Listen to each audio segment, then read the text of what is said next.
ఇది అసలు నిజంగా ఇది నాకు ఇందాక అది చూస్తే రామకృష్ణ అన్న అతన్ని టీడీపీ కార్యకర్త రామకృష్ణని అతను నాకు రక్షణ కల్పించండి అని చెప్పి నేను చెప్పినా సరే వీళ్ళు పోలీసులు పెద్దగా పట్టించుకోకపోవడం వల్ల పెద్దిరెడ్డి అనుచరులు చంపేశారన్నది వార్త. అసలు ఏం మనం మాట్లాడాల్సిన అవసరం లేదు ఈ సబ్జెక్టు గురించి.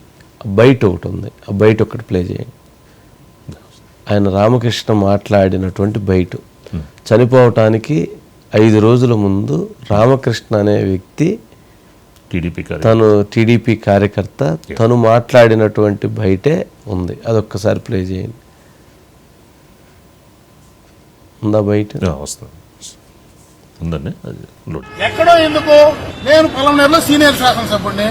నా నియోజకవర్గంలో నా మండలంలోనే వైసీపీ హయాంలో ఉండేటువంటి సబ్ ఇన్స్పెక్టర్ ఈ రోజు ఇప్పుడు కొనసాగుతా ఉంది. నేను చెప్పేది ఒకటే, వైసీపీకి సంబంధించినటువంటి ఆ రోజు అధికారంలో ఉండేటువంటి వాళ్ళందరినీ కూడా షఫుల్ చేయమని చెప్పాం. డిఎస్పీ అయ్యా వాళ్ళని పెట్టద్దు, కింద స్థాయి వాళ్ళని పెట్టద్దు, ఈ స్టేషన్ నుంచి ఆ స్టేషన్ కు మార్చు, ఆ స్టేషన్ నుంచి ఈ స్టేషన్ కు మార్చు, లేకపోతే వాళ్ళు అక్కడ ఉండేటువంటి నాయకులతో సంబంధాలు ఉన్నాయి, వాళ్ళకి ఇన్ని రోజులు 5 సంవత్సరాలు వాళ్ళతో కలిసి పనిచేశారు, వాళ్ళకి అనుకూలంగా ఉన్నారు, వాళ్ళని ఇక్కడి నుంచి అక్కడికి మార్చండి అని చెప్పి నెత్తు కొట్టుకుంటా ఉంటే ఈ రోజు కూడా మార్చే పరిస్థితులే. కానీ పర్యవసానమే ఈ రోజు మా నాయకుడు ప్రాణం పోయింది. ఈ రోజు అధికారంలో ఉండి అసలు మేము మా నాయకుల ప్రాణాలు కూడా కాపాడలేనటువంటి పరిస్థితికి ఈ రోజు మేము వస్తే ఎక్కడికి వెళ్ళాలని మాకు అర్థం కావట్లేదు. అమర్నాథ్ రెడ్డి మాజీ మంత్రి, ఎమ్మెల్యే, ఇప్పుడు ఎమ్మెల్యే సార్. ఆయన ఆవేదన, ఆయన బాధ ఏందయ్యా అంటే వాళ్ళ చిత్తూరు ఆయన ప్రాంతంలో ఆయన కాన్స్టిట్యున్సీలో కూడా వైసీపీ టైంలో నుంచి ఉన్నటువంటి సిఐలు ఎవరైతే ఎస్ఐలు ఉంటారో వాళ్ళని మార్చి కొత్త వాళ్ళని వేయండి అని వాళ్ళు ఒక 5-6 నెలలుగా వాళ్ళు రిక్వెస్ట్ చేస్తున్నా కానీ వాళ్ళు మార్చట్లా. వాళ్ళు మార్చకపోవటం వల్ల ఏమైందంటే వైసీపీ వాళ్ళు ఆ రోజు ఉన్నప్పుడు పోస్టింగ్ వేయించారు కాబట్టి వాళ్ళ మాటలు వాళ్ళు వినటంతో వీళ్ళు కనీసం కంప్లైంట్లు ఇచ్చినా, వీళ్ళు కనీసం కేసులు పెట్టినా కానీ వాళ్ళు తీసుకున్నటువంటి పరిస్థితి ఏర్పడింది. అలాంటి పరిస్థితి ఉండటంతో వాళ్ళు డైరెక్ట్గా వచ్చి చంపేస్తున్నారు అనేది వాళ్ళు చెప్తున్నటువంటి ఆయన మాట్లాడిన అంశం. అంటే ఇక అక్కడ ఏంటి కారణం, పోలీస్ వ్యవస్థలో కనీసం ఇటువంటి దీనికి వాళ్ళు ఇది కాలేదని. అంటే అక్కడ ఉన్నటువంటి ఎస్పీ ఎవరైతే ఉన్నారో మణికంఠ చందోలు, ఆయన ఎలక్షన్ల ముందు ఆయన అక్కడ అపాయింట్ అయ్యారు. ఎన్నికల సందర్భంగా అక్కడ ఉన్నటువంటి ఎస్పీని ట్రాన్స్ఫర్ చేసి ఆయన్ని ఇది చేశారు. బట్ ఆయన మరి అంటే అక్కడ ఉన్నటువంటి పొలిటికల్ సిస్టమ్కి తగ్గట్టుగా వాళ్ళ ఐడియా, వాళ్ళ ఇది లేకపోతే ఏమైందంటే అక్కడ భయం ఇప్పటికీ ఉంది. వైసీపీ నాయకులు చేసినటువంటి ఆ భయానకమైన వాతావరణాలతోటి వాళ్ళు అట్లా ఇదవుతూ ఉన్నారు. సరే, అదొక అంశం. రెండోది ఆ బయట వేయండి, రామకృష్ణ బయట, టీడీపీ కార్యకర్త బయట చచ్చిపోయిన ఆయన చంపేబడినటువంటి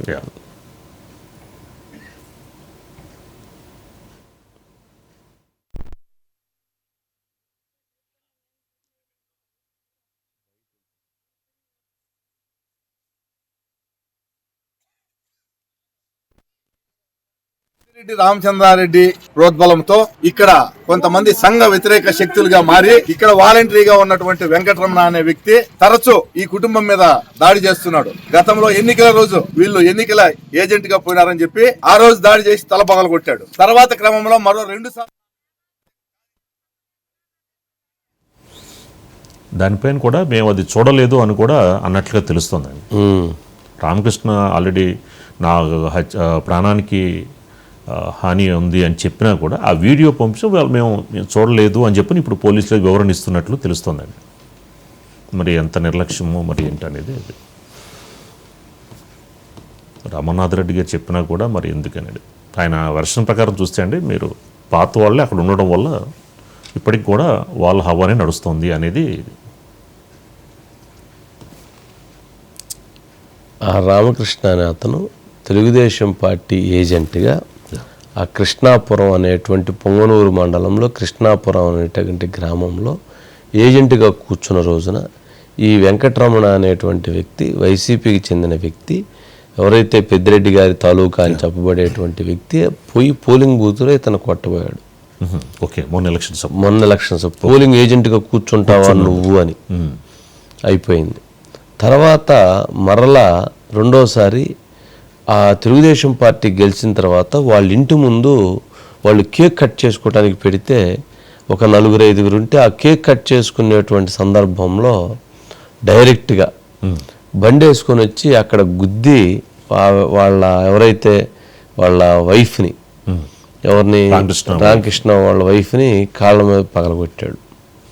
తర్వాత మళ్ళీ ఇంకొక 2 నెలలకి వాళ్ళ పెద్ద కుమారుడైనటువంటి శివ మీద దాడి చేసి చంపేటువంటి ప్రయత్నం చేశాడు, కాళ్ళు ఎరగొట్టేశాడు. ఇంటికి వచ్చి ఇంటి ముందు అయిపోయింది. మళ్ళీ 4వసారి ఎవరైతే రామకృష్ణని నువ్వు యాక్టివ్గా ఉంటున్నావు తెలుగుదేశానికి వైపు అని చెప్పని మళ్ళీ అతను కొట్టే ప్రయత్నం చేశాడు 4వసారి. 5వసారి మొన్న ఎవరైతే వాళ్ళ కొడుకు ఐటీ జాబ్ చేసుకునేటువంటి వ్యక్తి వాళ్ళ చిన్నబాబు వస్తే అతన్ని ఆ కత్తి తీసుకొని వెంటబడి చంపే ప్రయత్నం చేస్తే అతనికి చెయ్యి మీద దెబ్బ తగిలితే అక్కడ ఉన్నటువంటి వాళ్ళు కేకలేయటంతో అతను పరిగెత్తుకుంటా వెళ్ళి ఏదో ట్రాక్టర్ ఎక్కి వెళ్ళిపోయాడు. అతన్ని వెంబడించి చంపే ప్రయత్నం చేశాడు. అయిపోయిన తర్వాత అతను ఎవరో ఇదే రమణ హత్య చేశాడు. ఈ సంగతి తెలిసిన ఎవరైతే రామకృష్ణ నా కొడుకుని చంపుతున్నాడు అన్న అది అందుకు సమాచారం ఎందుకని ఆయన పరిగెత్తుకుంటూ వస్తుంటే అతను వదిలేసి ఇతను ఎమ్మడబట్టం మొదలుపెట్టాడు. అక్కడి నుంచి పరిగెత్తుకుంటా ఎమ్మడబడి తీసుకొచ్చి ఆ ఊర్లోనే కొంచెం దూరంలో ఊరికి వాళ్ళ ఇంటికి కూడా సమీపంలోనే అక్కడ పడేసి ఆ కత్తి తీసుకొని నరికేసి చంపేశాడు. వాడు ఒక మనిషి, వాడికి అండగా ఉన్నటువంటి అక్కడ ఉన్న రాజకీయ నాయకులు వాళ్ళు ఒక మనుషులేనా అనేది ఒక ఫస్ట్ ప్రశ్న. ఎవరైతే రెడ్డి అని ఆ ప్రాంతానికి రాజకీయ నాయకుడు ఎవరైతే ఉన్నారో అతను పెద్దిరెడ్డి ప్రధాన అనుచరుడు. పాపం ఆ రామకృష్ణ చెప్పిన బయట ఒకటి ఉంటే మనకి ఆయన ఆవేదన ఏంది, ఆయనకు జరిగిన నష్టం ఏంది అనేది అర్థమైంది. ఒకసారి అయితే ప్లే చేయండి. నేను టీడీపీ కార్యకర్త, ఇట్లా పలానా వైసీపీ వాళ్ళు ఎన్ గణపతి, ఎన్ మహేష్, కె వెంకటరమణ, ఎన్ తిర్లోక, వీళ్ళు 4 ఇప్పటికి నా 4 దఫాలంటే నన్ను ఆడ పడితే ఆడ పట్టుకొని కొట్టేది, నా కొడుకులు పట్టుకొని ఆడంటే ఆడ ఇది చేసేది, ఈ దాని రావద్దు ఆ దాని రావద్దు, ఇది నాది అది నాది అనేది ఇట్లా బెదిరిస్తూ ఉన్నారు. పుంగూరు స్టేషన్ కార్డుకి కంప్లీట్ ఇస్తే ఏమాత్రం వాళ్ళు వైసీపీ వాళ్ళకే న్యాయం చేస్తాడు, మాకు న్యాయం చేయలేదు సిఐఏ. నాకు వాళ్ళతోనే పానంగానంగా ఉన్నది, మీరే నన్ను కాపాడాలా. నేను టీడీపీ కార్యకర్త. మరి అంత ఇంతకీ అతను నా ప్రాణానికి హాని ఉంది చెప్పినా సరే ఎందుకని సార్ ఆ బయట అతను పోయి పోలీస్ స్టేషన్లో వాళ్ళ ఆవిడని కొట్టిన రోజున కంప్లైంట్ ఇచ్చాడు, వాళ్ళ కొడుకును కొట్టిన రోజున కంప్లైంట్ ఇచ్చాడు, వాళ్ళ చిన్న కొడుకును కొట్టిన రోజున కంప్లైంట్ ఇచ్చాడు, ఇతను కొట్టిన రోజున కంప్లైంట్ ఇచ్చాడు. 3 కంప్లైంట్లు ఇస్తే 3వ 4వ కనీసం అక్కడున్న సిఐ ఎఫ్ఐఆర్ చేయలేదు. కనీసం ఎఫ్ఐఆర్ చేయలేదు, వాడిని పిలిచి మందలించలేదు. మరి ఇదే రామకృష్ణ, ఇదే ఆ విలేజ్లో ఉన్నటువంటి నాయకులు అక్కడ ఉన్నటువంటి తెలుగుదేశం పార్టీ మొన్న ఎమ్మెల్యేగా ఓడిపోయిన వ్యక్తిని చెల్లాబాబు దగ్గరికి, చెల్లా మధుసూదన్ రెడ్డి, నాకు ఆయన పట్ల గౌరవం ఉంది, కానీ ఇదంతా చూసిన తర్వాత నాకు ఆయన మీద గౌరవం పోయింది. ఎందుకనంటే ఆ రోజు ఆయన కేసుల్లో ఎదుర్కొని ఆయన జైల్లో ఉన్నాడు. ఆ రోజు ఆయన జైల్లో పెట్టడం తప్పు, అది అన్యాయం అని చెప్పని భావించాం. కానీ ఈ రోజున ఆయన ఎంతైతే పెయిన్ పడ్డాడో ఈరోజు మరి ఒక పార్టీ కార్యకర్త ఇంత నిర్దాక్షిణ్యంగా చంపటానికి వాళ్ళు సిద్ధమయ్యారంటే 4 సార్లు కేసులు పెట్టినా కానీ అక్కడ ఉన్నటువంటి తెలుగుదేశం పార్టీ నాయకుడైనటువంటి వ్యక్తి మరి ఎందుకు దాని మీద యాక్షన్ తీసుకోలేదు? ప్రతిదీ చంద్రబాబు నాయుడు, ప్రతిదీ లోకేషో వచ్చి, ప్రతిదీ డీజీపీనో వచ్చి, ప్రతిదీ ఇంటెలిజెన్స్ డీజీనో వచ్చి యాక్షన్ తీసుకోలేరు కదా. మరి నువ్వు ఆ రోజు తెలుగుదేశం పార్టీ అభ్యర్థిగా నిలబడి 164 మంది గెలిచినా కానీ పొంగనూరులో మీరు ఓడిపోయారు. చల్లబాబు ఓడిపోయాడు కదా. మరి కారణం ఏంటి? మరి ఇలాంటి కార్యకర్తలు నిలబెట్టుకోకపోతే, ఇలాంటి కార్యకర్తల కోసం నిలబడి పోరాటం చేయకపోతే ఎక్కడ జనం ఎట్లా వచ్చి నిలబడతారు? ఎలా నమ్ముతారు?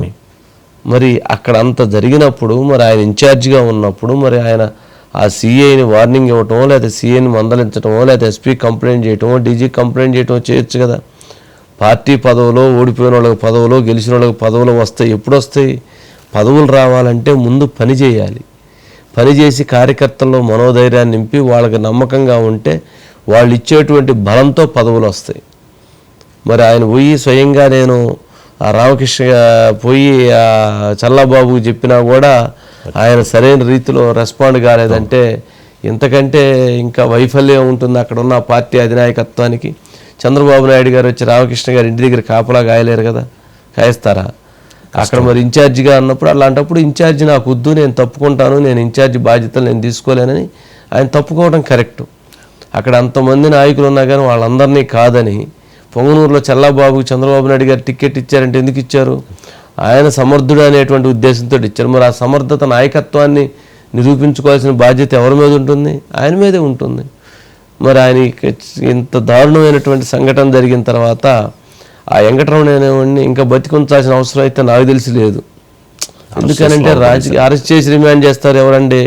ఆ మణికంఠ చందోలు ఎస్పీ కానీ ఆ సీఐని సస్పెండ్ చేస్తారా?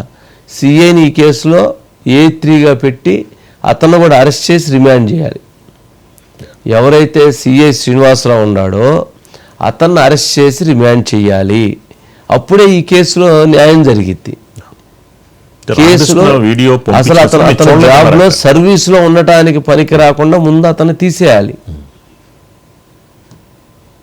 మరి వీడియోను కూడా చూడలేదంటే ఏంటి సార్ వంశీగిరి? అంత నిర్లక్ష్యం అంటారండి? నా ప్రాణానికి హాని ఉందని వీడియో అతను పంపించినా కూడా అంటే అంత జరగదులే అని అనుకుంటారు.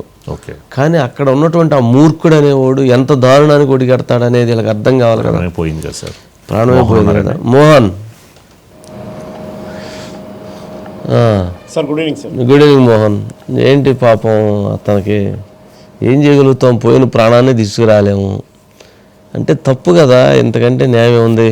మరి జగన్మోహన్ రెడ్డి గారు అక్కడెక్కడో వినుకోండి ఏదో ఒక మర్డర్ జరిగింది, వాళ్ళిద్దరూ ఏదో తాగి పొడుచుకొని చచ్చిపోతే ఆ వీడియో తీసుకొని ఢిల్లీ పోయి జంతర్ మంతర్ దగ్గర వామో మా వైసీపీ వాళ్ళు చంపుతున్నారు ధర్నా, జంతర్ మంతర్ దగ్గర ధర్నా చేశాడు. చూశారు కదా. మరి ఇదేంటిది? వీళ్ళు ఎక్కడ ధర్నా చేయాలి?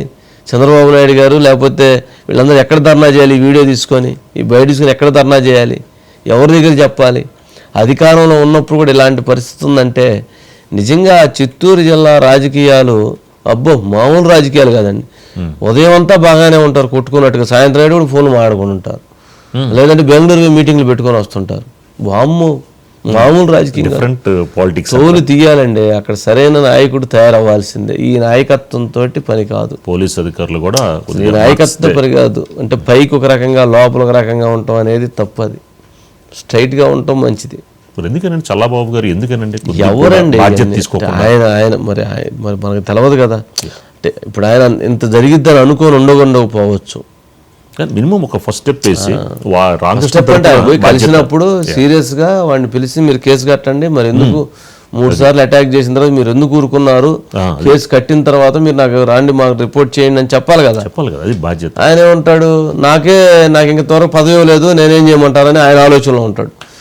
ఆయన ఇప్పుడు ఇక్కడ ఏంటంటే పొలిటికల్ ఇది ఇవన్నీ చెప్పుకోవటం కూడా కష్టం.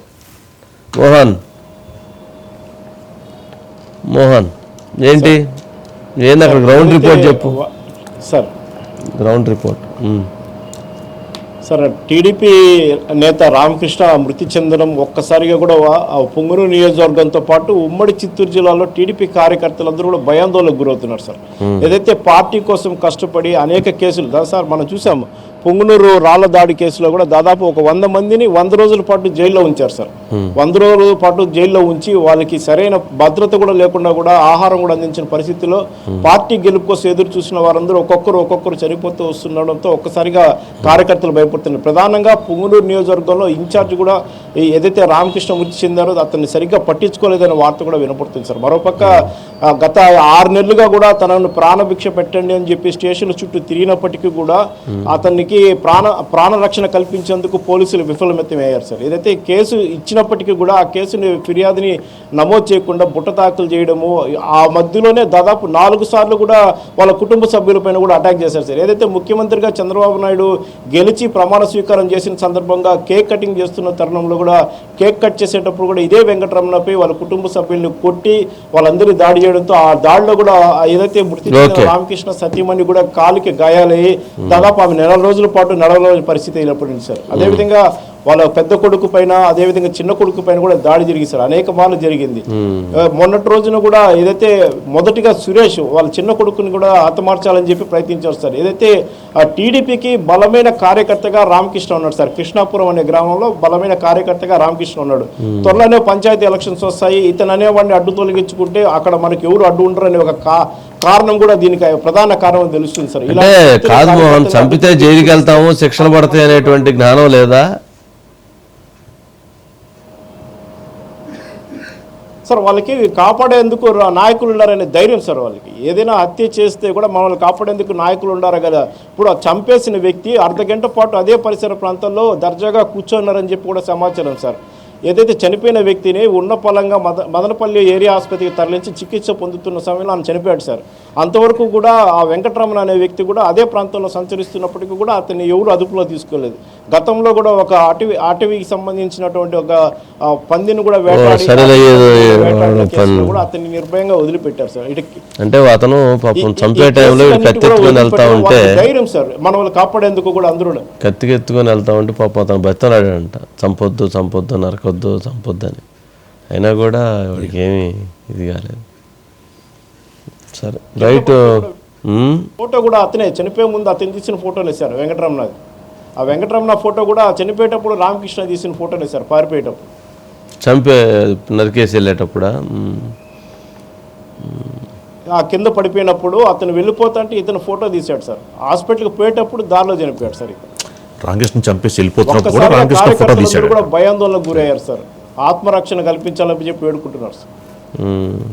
ఇప్పుడు మనకి ఎవరైతే వెంకటరమణ అన్న ఫోటో వచ్చింది చూసారండి, అది కూడా రామకృష్ణ తీసిన ఫోటో అని అంటాడు చనిపోయే ముందు. విజన్ 2047లో ఇది కూడా పెడితే బాగుంటుంది. ఆయన అసలు నేను కక్షపూరిత రాజకీయాలు చేయను అని చెప్పాను, కానీ రాజకీయాలు కాదు, కానీ అది చేయటం మంచిది కాదు. బట్ ఇలాంటి ఇన్సిడెంట్స్, ఇలాంటి సంఘటనలు జరుగుతున్నప్పుడు కార్యకర్తలని ధైర్యాన్ని, కార్యకర్తలకు ఇలాంటి పరిస్థితులు రాకుండా దానికి చేయాల్సినటువంటి దానికి క్లియర్గా నాయకత్వానికి క్లియర్ ఇన్స్ట్రక్షన్స్ ఇవ్వాలి కదా. నాయకత్వాన్ని మార్చాల్సి. ఇప్పుడు అక్కడ ఉన్నప్పుడు మరి బాధ్యత తీసుకోవాలి కదా, వాళ్ళు కదా బాధ్యత తీసుకోవాల్సింది. అక్కడ ఉన్న గ్రామస్థాయి కార్యకర్తకు సంబంధించిన అంశాన్ని ఎవరు తీసుకోవాలి బాధ్యత? మరి ఆడ ఇన్ఛార్జ్ ఎందుకు, ఆడ మండల పార్టీ లీడర్ ఎందుకు, అక్కడ లీడర్లు ఎందుకు, ఆడెందుకు మంత్రులు ఎందుకు, ఆడ ఎంపీలు ఎందుకు, ఆడ ఎమ్మెల్యేలు ఎందుకు వాళ్ళందరూ? వాళ్ళు కదా టేక్ కేర్ చేయాల్సింది. మరి అసెంబ్లీలో పులివర్తి నాని కానీ జోలకండి కానీ వాళ్ళకి ఆవేదన వ్యక్తం చేశారు. అది మరి ఆ విషయంలో మరి వాళ్ళకు కూడా కొద్దిగా అక్కడ ఆపారు. అక్కడ ఏంటంటే జరుగుతున్న పరిణామాలను ఆపారు, ఎక్కడైనా జరుగుతున్న నష్టాన్ని ఆపలేపు.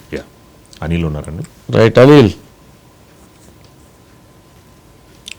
సార్ ఏంటి మొత్తానికి? సరే, టీడీపీ కార్యకర్తలు మన వేదన, ఆక్రందన అంటే కూటమి ప్రభుత్వం అధికారంలోకి వచ్చాక దాదాపు 10 మంది కార్యకర్తలను తెలుగుదేశం పార్టీ కోల్పోయింది సార్. అంటే అధికారంలో ఉన్నామా లేమో అనే విధంగా కూడా కొన్ని చోట్ల ఆ పార్టీ క్యాడర్ మదన పడతా ఉంది. దీనికి లాండ్ ఆర్డర్ విషయంలో జరుగుతున్నటువంటి కొంత వైఫల్యాలు, అంటే గత 5 ఏళ్ల పాటు అధికార పార్టీ కాపాడున్న వైసీపీకి అనుకూలంగా ఉన్న పోలీసులు ఆ తర్వాత కూటమి ప్రభుత్వం వచ్చినాక కూడా కొంతమంది వాళ్ళ వైఖరి మార్చుకోవాలి. ప్రాణరక్షణ విషయంలో అధికార పార్టీ నేతల విజ్ఞప్తుల పరిశీలన చేయకపోవడం ఒకటి, లాండ్ ఆర్డర్ విషయంలో ప్రతిపక్ష పార్టీకి కొంత అనుకూలంగా ఉండటంతో కూడా ఇలాంటి సమస్యలు తలెత్తా ఉన్నాయి. పొంగనూరులో జరిగినటువంటి తెలుగుదేశం పార్టీ కార్యకర్త హత్య అనేది తెలుగుదేశం పార్టీ అధినాయకత్వానికి ఇప్పుడు ఒక గుణపాఠంగా కనిపిస్తా ఉంది. ఇప్పటికీ కూడా కళ్ళు తెరవకపోతే ఉమ్మడి చిత్తూరు జిల్లాలో జరుగుతున్న దుర్మార్గపు ఘటనలు ఏదైతే ఉందో రాష్ట్ర వ్యాప్తంగా వ్యాప్తి చెందితే తెలుగుదేశం పార్టీ మనుగడకు ప్రశ్నార్థం అయ్యే పరిస్థితులు ఉన్నాయనేది ఆ పార్టీ హైకమాండ్ కొంత భావిస్తా ఉంది. జరిగిన ఘటన పైన కూడా చాలా సీరియస్ గా ముఖ్యమంత్రి చంద్రబాబు కావచ్చు, మంత్రి లోకేష్ కావచ్చు, ఇంటర్నల్ గా పార్టీ నేతల విషయంలో కూడా కొంత ఆగ్రహాలు ఆవేశాలతో ఉన్నారు. అక్కడ జరిగినటువంటి నాయకత్వంలో కొన్ని సమస్యలు కూడా గుర్తించినట్లు కూడా తెలుస్తా ఉంది. అయితే దీని మీద ఒక చల్లాబాబు చల్లబాబు ఏం పదవి అడుగుతున్నాడు అనిల్? బాధితుల కుటుంబాన్ని సార్ చల్లబాబు ఏ పదవి అడుగుతున్నాడు? ఇస్తే ఏదైనా తీసుకునే పరిస్థితులు ఉంటాయి కదా సార్. అదే ఆయన పదవిలో ఉన్న పదవి కోసం ఉన్నట్టు ఆ? సరేలే. అదే సార్, ఇప్పుడు పార్టీ క్యాడర్ ని కాపాడుకుంటామని పదే పదే చెప్పే మాటలు ఇలాంటి ఘటనలు చూసిన తర్వాత కాదు, అక్కడ ఆ రోజు ఈ ఇన్సిడెంట్ జరిగిన రోజున చాలా మంది కనీసం మేము పోయినా కానీ కనీసం మా పైన మాకు న్యాయం చేయట్లేదు, కనీసం వీటికి సంబంధించిన ఇష్యూలో నిలబట్టలేదనే అభిప్రాయాన్ని వాళ్ళందరూ వ్యక్తం చేశారంటే ఎంత పరువు తక్కువ వ్యవహారం, ఎంత అగౌరవ విషయం. మరి ఎక్కడ జరగండి, అక్కడే ఎందుకు జరిగింది? మిగిలిన నియోజకవర్గాలు ఎందుకు జరగలేదు? మిగిలిన నియోజకవర్గాలు ఇట్లాంటి ఇన్సిడెంట్ వచ్చినప్పుడు అక్కడ నాయకత్వం బలంగా నిలబడి వాళ్ళ అవతల వాళ్ళని కట్టడి చేస్తుంది, కేసులు పెట్టిస్తుంది, నిలబడుతుంది.